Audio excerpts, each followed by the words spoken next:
后来乡亲继续来看花莲救灾，传出着不幸的消息。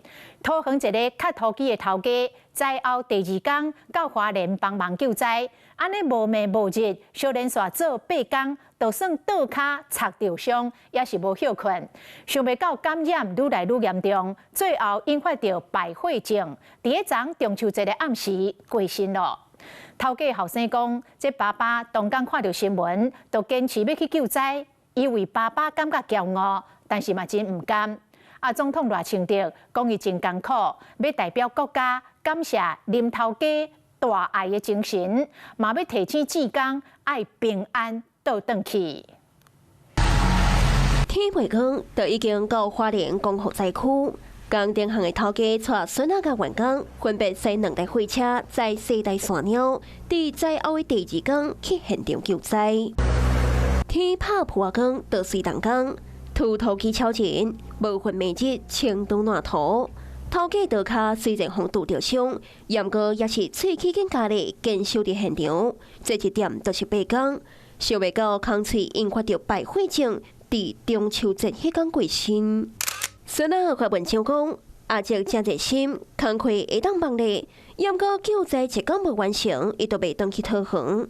上介伊航卖伊经伫咧中秋连假离开，祝阿叔一路好行，心无挂碍。老尾也提醒志工尽力就好。